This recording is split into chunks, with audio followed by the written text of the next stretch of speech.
In introductory economics classes, you learn the basics of supply and demand, right? At a given price, consumers are willing to purchase a certain amount of a product. And as the price goes up, the amount that consumers are going to demand goes down. And there's a similar relationship for producers. Again, at a certain price, producers are willing to supply a certain quantity. And this time, as the price goes down, you have an inverse relationship.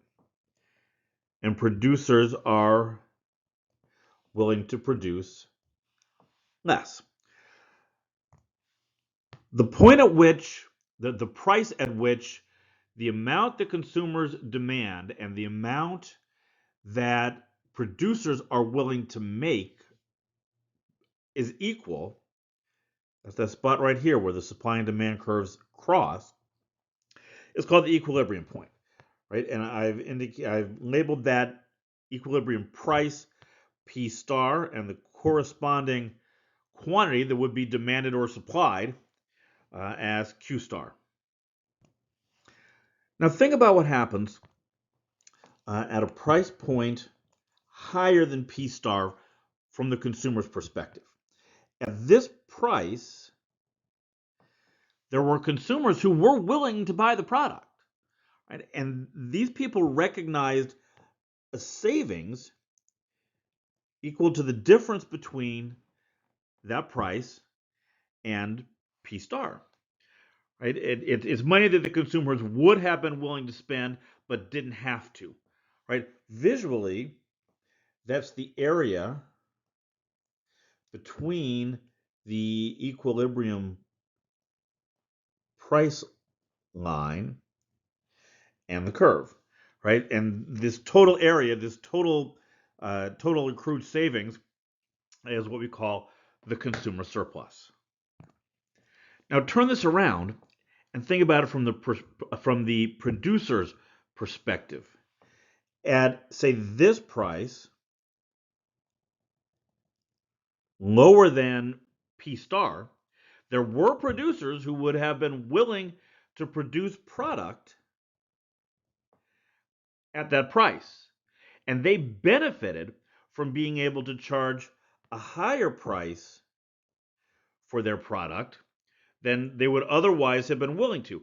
The total of this additional profit is what we call the producer surplus. And the total is equal to the area above the supply curve, but below that equilibrium P star line.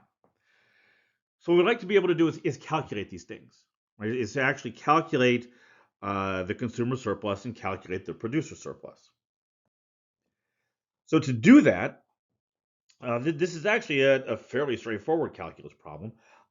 I need the area under the curve, right? So for the consumer surplus,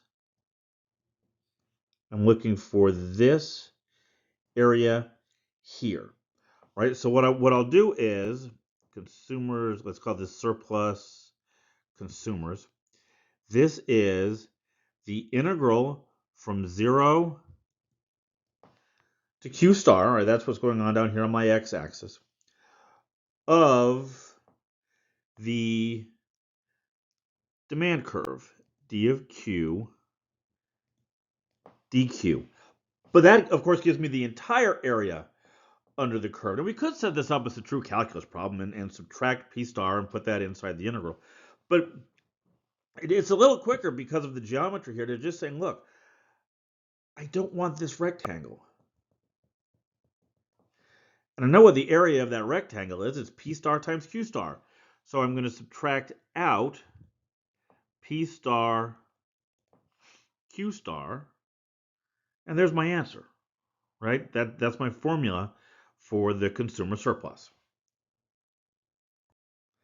Okay, so how about the producer surplus? All right, well, now what I want is this area, oops, excuse me, it's the area above the line. What I want is this area here. Well, I know, again, just kind of basing this as much on the geometry as calculus considerations, I know what this area is, right? It's just a rectangle, right? So let's get this up here. This is the producer's surplus. The total area of that rectangle is P star Q star. And now I need to subtract out this area under the curve, and that'll give me the area that I'm looking for. So this will be the integral from 0 to Q star of the supply curve S of Q dq. And there's my formula for the producer surplus. All right, so I've summarized those two formulas here. All right, so you kind of have them neatly in one place. And I've done what we like to do in math classes, right? I've explicitly started and laid out my all my terms. So we're given a supply curve S and a demand curve P, then the consumer surplus and the equilibrium point Q star comma P star, and then I have these two formulas here that give me these two surplus values. So in the next lecture, we're going to look at a couple examples of how we can calculate these things. And then that's going to wrap up our discussion of applications of integration, and then we'll be moving on into the next chapter.